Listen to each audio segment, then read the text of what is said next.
नमस्कार दोस्तों, welcome back to my channel. और आज जो बात करने वाली हूँ वो मैं बात करने वाली हूँ नार्सिसिज्म पे। क्या हो अगर हमें एक नार्सिसिस्ट इंसान के साथ जीवन बिताना पड़े। नार्सिसिस्ट सिर्फ हमारे लाइफ पार्टनर ही नहीं, हमारे बच्चे, हमारे माँ बाप, कोई भी हो सकते हैं। घर की चारदीवारी के अंदर और घर की चारदीवारी के बाहर हमारे बॉस, हमारे कुलीग्स, कोई भी नार्सिसिस्ट हमको लाइफ में टकर सकता है। नार्सिसिस्ट के साथ रहने में ना तो आपको personality disorders, mental illness, depression, abuse ये सब झेलना होगा, बल्कि आप अंदर से टूट जाएंगे। आप जो हैं वो भी नहीं बचेंगे। नार्सिज्म एक ऐसा पर्सनालिटी डिसऑर्डर है जो खुद के साथ तो अन्याय करता ही है, लेकिन उसके संपर्क में आने वाले व्यक्ति भी मेंटल इलनेस के शिकार हो जाते हैं। बहुत बार देखा गया है कि नार्सिसिस्ट के साथ रहने वाला सुसाइड तक पहुंच जाता है। कौन होते हैं नार्सिसिस्ट, आइए जानते हैं। नार्सिसिज्म एक ऐसी पर्सनालिटी डिसऑर्डर है जहां पर आपको लगता है कि बस मैं ही मैं हूं, मेरा जो तरीका है वो बेस्ट है, मेरे आगे कोई है ही नहीं, मुझे कोई पीछे खींच ही नहीं सकता, मेरे अंदर बहुत बड़ी ईगो है, मैं हर किसी को कंट्रोल करना चाहता हूँ, चाहे वो एब्यूज से और चाहे फिर वो मार के। फ्रेंड्स, ऐसे जो लोग होते हैं नार्सिसिस्ट, वो आपको इस कदर तक मजबूर कर देंगे सोचने पर कि आपसे बुरा इंसान कोई है ही नहीं। लाखों कमियां हैं आपके अंदर, लाखों कमियां हैं आप जहां से आते हैं, आपके माँ बाप में, आपके रिलीजन में, आपकी जड़ से आप गंदे हो, इस तरीके तक वो आपको फील करवा देंगे। आपका कोई भी दोस्त अच्छा नहीं है, आपका हर एक लिया हुआ फैसला, हर एक डिसीजन क्वेश्चनेबल है, इस हद तक आपको फील करवाया जाएगा। जहां अगर आपने आवाज उठाई आपको दबाया जाएगा। नार्सिसिज्म मेल्स में ज़्यादा पाया जाता है, और खासकर अगर आपको कोई ऐसा लाइफ पार्टनर मिल गया जो नार्सिसिस्ट है, तो आपको जीवन में बहुत ज़्यादा एब्यूज़ का सामना करना पड़ेगा। आपने आवाज़ उठाई आपको मारा भी जाएगा। जब तक मछली दब नहीं जाती, जब तक ऊंट पहाड़ के नीचे नहीं आ जाता, तब तक ऐसे लोग कोशिश करते रहते हैं। और जब तक हमें समझ में आता है कि हम एक ऐसे इंसान के साथ रह रहे हैं जो कि मेंटल पेशेंट है, तब तक बहुत देर हो जाती है। ऐसे लोग आपको कहेंगे कि आप मेंटल इल हैं, आप नॉर्मल नहीं हैं, आप गलत डिसीजंस लेते हैं, आप इमोशनल हैं, आपका लोग फ़ायदा उठाते हैं, आप मिसयूज़ होते हो, इस तरीके की बातें आपसे कहेंगे और आप फिर उसे बिलीव करने लग जाएंगे। नार्सिसिज्म का रूट कॉज क्या है, आज मैं इस पर चर्चा भी करना चाहूँगी। ज़्यादा अगर अटेंशन अपने बच्चों को दे देते हैं, बहुत ज़्यादा अटेंशन, वो बाहर की दुनिया में नहीं मिलती। तो ऐसे बच्चे क्या होते हैं, बाहर से अटेंशन ग्रैब करने के लिए जब एक वक्त आता है ना जब पेरेंट्स नहीं दे पाते, तो बच्चे बाहर से अटेंशन लेते हैं, और जो सबसे ज़्यादा अटेंशन देते हैं तो फिर बच्चे ना उनको एब्यूज करने लग जाते हैं। क्योंकि आजकल सबका एक या दो ही बच्चे होते हैं, पहले के ज़माने में 8-8 10-10 बच्चे होते थे तो उन्हें निग्लेक्ट किया जाता था। और निग्लेक्शन से भी नार्सिसिज्म का रूट कॉज बन सकता है, क्योंकि आपको किसी ने प्यार ही नहीं दिया, क्योंकि घर में आपको लग रहा है कि मुझे किसी ने प्यार ही नहीं दिया है, मुझे कोई अटेंशन ही नहीं देता, कोई मेरे चीज़ों के बारे में सोचता ही नहीं है, I am just on my own, मुझे हर चीज़ खुद ही करनी है। तो फिर ऐसे बच्चे भी नार्सिसिस्ट ट्रेट्स को बढ़ावा देते रहते हैं अपने अंदर, और जहाँ उनकी ईगो को सेटिस्फाई किया जाता है वो लोग फिर उनके शिकार हो जाते हैं। नार्सिसिस्ट इंसान शिकार करता है ऐसे लोगों का जो उनका ईगो मसाज करे। उनको ना एक सप्लाई चाहिए होती है। बच्चे होते हैं तो अपने माँ बाप से करवाते हैं, उनको बहुत अटेंशन लेते हैं, उनके बस एक आंखों का मैं ही तारा हूँ, इस तरीके से उनसे अटेंशन ले लेके अपने अंदर एक कंप्लीट की भावना वो महसूस करते हैं। वो बड़े होते हैं तो फिर उन्हें सप्लाई चाहिए बाहर फ्रेंड्स से। भाई अब कॉलेज जाने लगे हैं तो बहुत सारे फ्रेंड्स होंगे, तो उसमें आप देखेंगे कि एक या दो फ्रेंड्स को वो दबा के रखते हैं, सारा काम उनसे करवाते हैं। तुझे कुछ नहीं आता यार, मैं बताता हूँ तुझे कैसे करना है। तुझे कुछ नहीं पता यार, मेरे से पूछ, मैं बेस्ट हूँ, मेरी फैमिली बेस्ट है, मेरा सब कुछ बेस्ट है। उनकी एक मैं की जो ईगो होती है बहुत बड़ी होती है, और बेचारे जो नॉर्मल लोग होते हैं वो फंस जाते हैं। हाँ यार मुझे तो नहीं पता, इसी को पता होगा सब कुछ। शादी करते हैं ना तो बीवी को ऐसा समझते हैं जैसे कॉमोडिटी हो कोई, उसको दबाते हैं बहुत, उसके सपनों को चकनाचूर करते हैं सबसे पहले, और ये सोचते हैं अच्छा ये मुझसे आगे कैसे जा सकती है, इसको तो मैंने दबाना है। और फिर उनकी नैरो सोच होती है बहुत ज़्यादा। अच्छा एक बच्चा हो जाएगा, घर बैठ जाएगी। अच्छा अभी भी नहीं बैठी, मारो इसे, इसके इसको सेल्फ कॉन्फिडेंस सपने सब तोड़ दो, कुछ मत करने दो इसको। दूसरा बच्चा हो गया ना, अब तो आ गई ऊंट पहाड़ के नीचे, अब क्या करेगी, अब तो कहीं नहीं जा पाएगी। ऐसे जो नार्सिसिस्ट लोग होते हैं ना, उनको लोगों को, सिचुएशंस को, हर चीज में बहुत मैन्युपुलेशन करना आता है, बहुत मैन्युपुलेट करते हैं वो लोग। इन्हें ना आजाद करना सामने वाले को अच्छा नहीं लगता। ये उनको एक ऐसे ये सोचते हैं कि बस मेरे कैदी हैं ये, उन्हें सप्लाई चाहिए, ईगो मसाज करने की सप्लाई उनकी रुकनी नहीं चाहिए। बीवी नहीं तो फिर कल को बच्चे, बच्चे नहीं तो फिर कोई भी XYZ इनको चाहिए, इनके ग्रुप में होता ही है। ये लोग किसी को कुछ नहीं समझते, इनके अंदर एम्पैथी नहीं होती कि सामने वाले को दर्द हो रहा होगा या सामने वाला क्या सोच रहा होगा, नथिंग। ये एक्सट्रीम लेवल पे होते हैं कि मतलब खुश होते हैं ये सामने वाले को दर्द देकर, खुश होते हैं ये अगर किसी का खून निकल रहा है, कोई रो रहा है, ये लोग खुश होते हैं। एक्टर्स भी बहुत कमाल के होते हैं ये लोग। आपके साथ अकेले में क्या कर रहे हैं, किस बदतमीजी से आपको ट्रीट कर रहा है, लेकिन बाहर क्या प्रूफ करेंगे, देखो मैं तो भोला भाला हूं, मैं तो सब कुछ इसके लिए करता हूं, यही नहीं सुनती। आपको बुरा बना देंगे वो।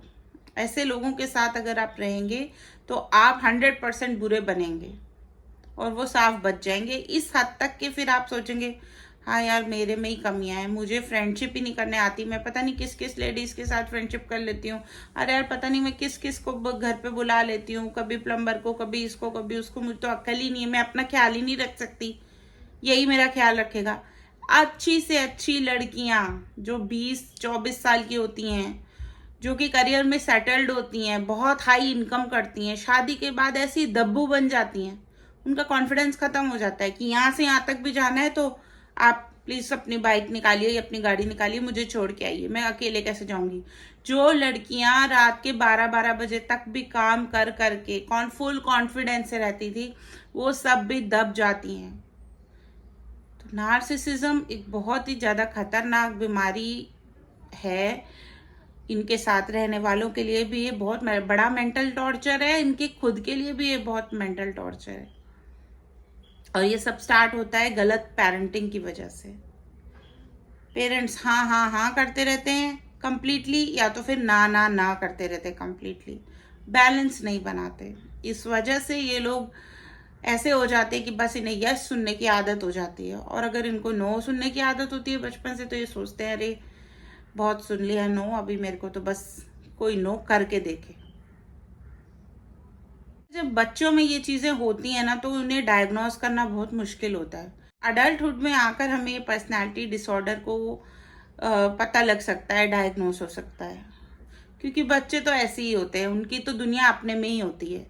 लेकिन अगर बड़े होकर भी दुनिया सिर्फ आपकी ही है, आप अपनी एक दुनिया में हो, आप किसी को कुछ नहीं समझते, तो फिर ये एक प्रॉब्लम की बात है। अगर मेरा वीडियो कोई नार्सिसिस्ट देख रहा है तो प्लीज़, अगर आप एक्सट्रीम लेवल तक पहुंच गए हैं कि आपकी वजह से लोगों को दुख हो रहा है, दर्द हो रहा है, वो आपके साथ जीना नहीं चाहते, तो आप कहीं ना कहीं लोग आपसे कट रहे हैं, आप अकेले पड़ते जा रहे हैं, लोगों को आपकी समझ में आ गई है आपकी कि जो आप लोगों को कुछ समझते नहीं है ना, ये सब चीज़ें समझ में आ गई हैं, आप अकेले पड़ते जा रहे हैं। तो प्लीज़ किसी अच्छे थेरेपिस्ट से कंसल्ट कीजिए। आजकल कोई प्रॉब्लम नहीं है, आप मेंटल इलनेस के लिए, थेरेपी के लिए आप कंसल्ट कर सकते हैं किसी भी साइकेट्रिस्ट को या साइकोलॉजिस्ट को।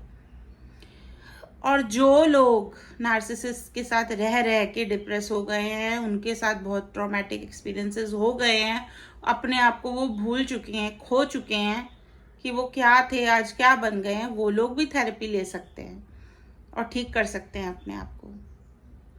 फ्रेंड्स, आपको मैं बताऊं, मेरे पर्सनल एक्सपीरियंस में मैंने 2 नार्सिसिस्ट को फेस किया है और वो बहुत बहुत ट्रॉमेटिक एक्सपीरियंस था मेरे घर में भी, जिससे कि मैंने अपने आप को बाहर निकाला है।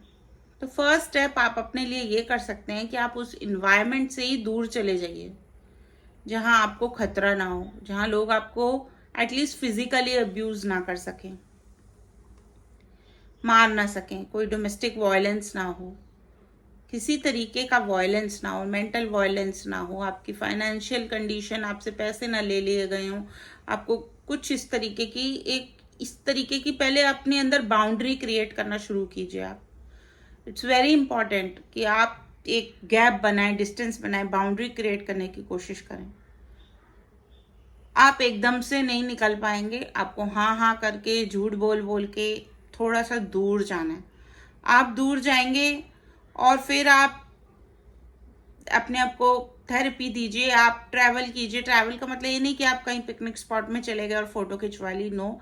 आप ट्रैवल करके ऐसे लोकल लोगों के साथ रहिए जिनका लाइफस्टाइल बहुत डिफरेंट हो, आप समझ पाए, अच्छा ऐसे भी होते हैं लोग, ऐसे भी होते हैं लोग। क्योंकि हम जब उस इन्वायरमेंट में होते हैं तो हमें नॉर्मल लगता है सब कुछ, हमें बहुत टाइम लग जाता है सब कुछ सही समझने में। मेरी एक फ्रेंड थी जिसकी मैरिज हुई, तो उसको वो इतनी इंडिपेंडेंट लड़की थी, उसकी मैरिज हुई, मैरिज के तुरंत 15 दिन के बाद मेरी उससे बात हुई। उसकी बातों में इतना डिफरेंस था, मैं घर कैसे जाऊंगी, मुझे खाना बनाना है, मुझे इनके लिए ये करना है, मुझे इनके लिए ये करना है, मुझे ऐसे। और फिर उसके 15 दिन के बाद मार खा के फोटोज भेजी मुझे, ये देखो मुझे इसने मारा, मुझे इसने ये किया, मुझे उसने वो किया। 6 महीने के बाद हालत और बुरी हो गई। फिर उसने मुझे ये कहा कि मैं किसी काम की नहीं हूँ, मेरे को कुछ नहीं आता, मुझे मेरे पेरेंट्स ऐसे, मेरी फैमिली ऐसे।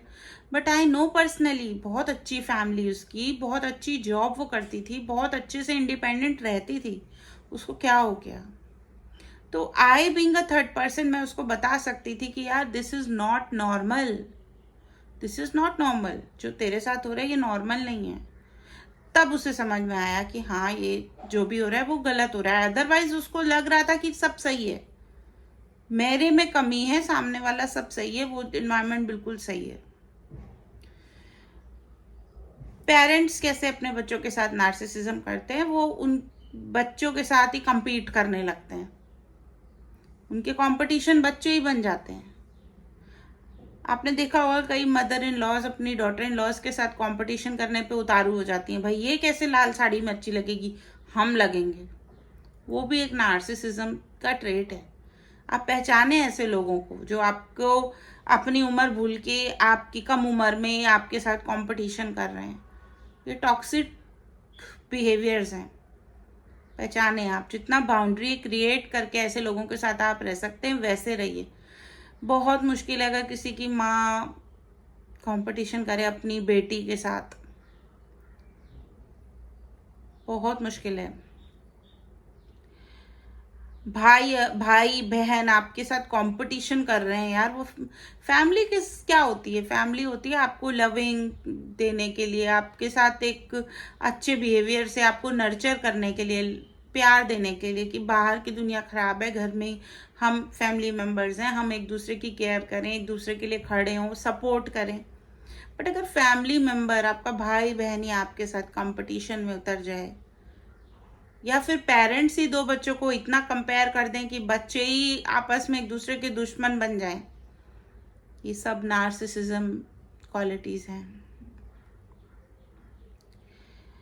दो बहुओं को लड़वा दो, कंपटीशन कर करके, कंपेयर कर करके लड़वा दो, डिवाइड एंड रूल करके बैठ जाओ। It is not normal at all, it is mental illness. घर में मेंटली डिसेबल्ड लोग हैं। इंसानियत, humanity, empathy, kindness, loving, nurturing, forgiving, ये सब नहीं पता होता ऐसे लोगों को। और ऐसे लोगों में आप सोचते हैं आप फ्लरिश करेंगे, सक्सेस पाएंगे? कभी भी नहीं पाएंगे। खा जाएंगे ऐसे लोग आपको।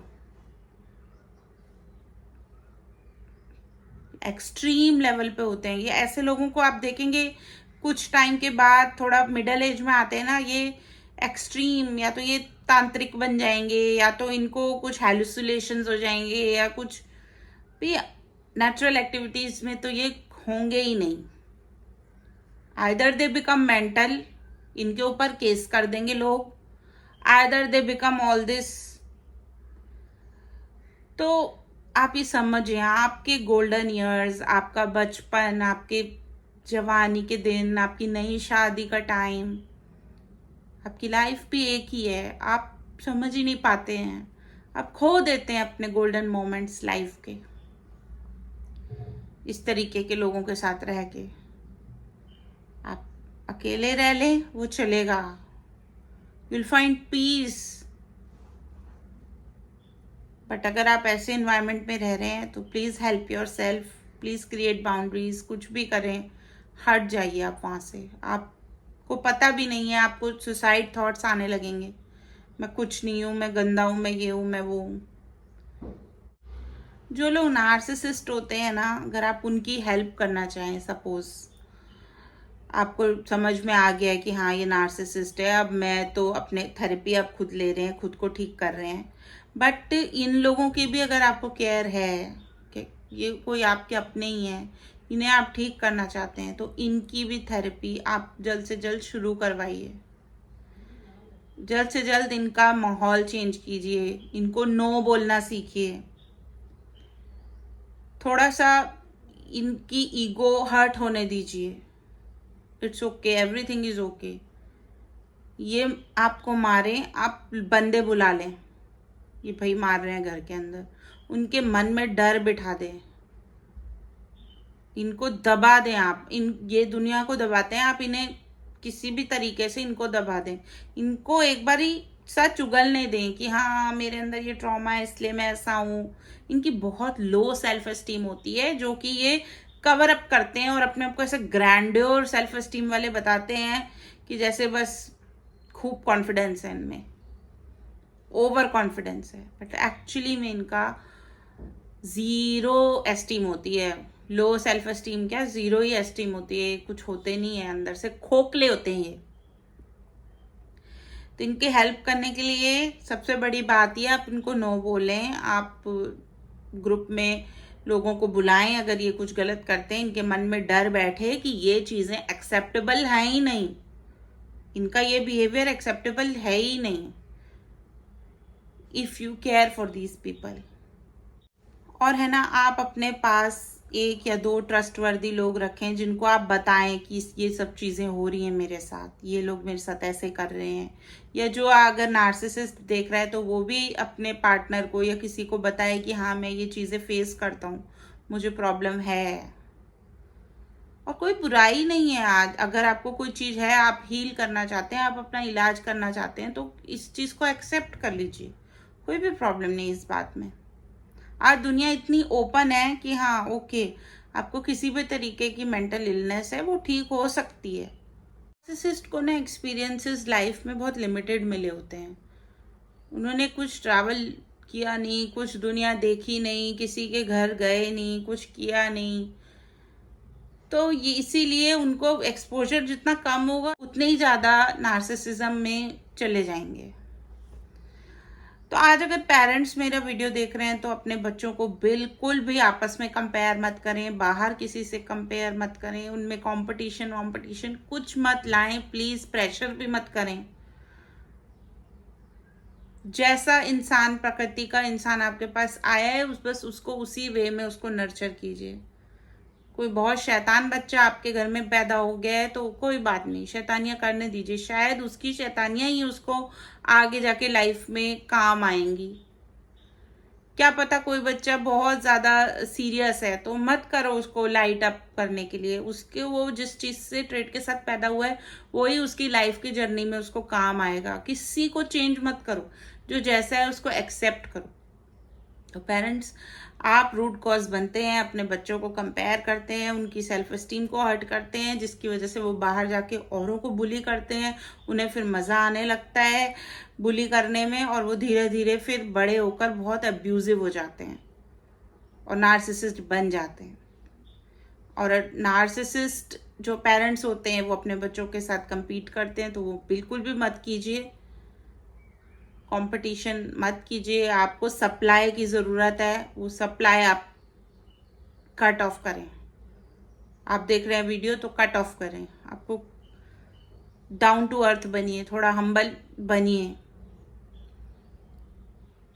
मेरे बोलने से शायद आपको फ़र्क पड़े, लेकिन थेरेपी लेना स्टार्ट कीजिए आप।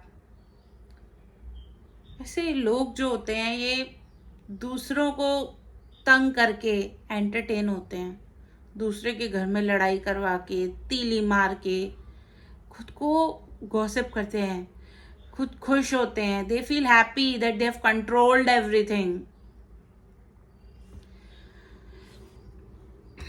So friends, this video is all about narcissism. मैंने बहुत खुल के आपको बताया क्या होता है। लोगों को पहचानो, आपके आसपास कोई नार्सिसिस्ट है तो अपने आप की केयर करना शुरू करो। और नार्सिसिज्म आज के डेट में बहुत बढ़ चुका है, बहुत बढ़ चुका है, और इंडिया में तो और बढ़ाया ही जाता है। अच्छा, तुम इससे 3 साल बड़े हो, तुम बाप हो इसके, तुम करोगे कंट्रोल, जबकि खुद की कोई अकल धकल है नहीं। तुम करोगे बाकी के भाई बहनों को कंट्रोल, तुम पालोगे। बच्चे पैदा ही इसलिए करते हैं इंडिया में माँ बाप, बड़े वाला चलो थोड़ा बड़ा हो गया है, वही पाल देगा दूसरे को भी। Friends, please open up your mind. आजकल वो ज़माने ख़त्म हो चुके हैं। बहुत सीरियसली आगे जाके ना इन सब चीज़ों पे भी रोक आने वाली है। बहुत अवेयर हो रहे हैं आप लोग, तो आप लोग भी अवेयर हो जाइए। नार्सिसिज्म को ख़त्म करना है हमें। अपने आसपास रेडियस में कोई है ऐसा तो हमें उसे हटाना है, ख़त्म करना है, और अपनी लाइफ हैप्पी कलर्स में जीनी है। तो फ्रेंड्स, अगर आज का वीडियो आपको पसंद आया हो तो मेरे चैनल को लाइक शेयर सब्सक्राइब जरूर कीजिए। कोई सजेशंस हो तो कमेंट कीजिए, और मैं सतविंदर कौर मिलती रहूँगी आपसे नए नए टॉपिक्स के साथ, आपको मोटिवेट करने के लिए, आपको हेल्प करने के लिए, अपने पर्सनल करियर और कॉर्पोरेट गोल्स को अचीव करने के लिए। Thank you so much.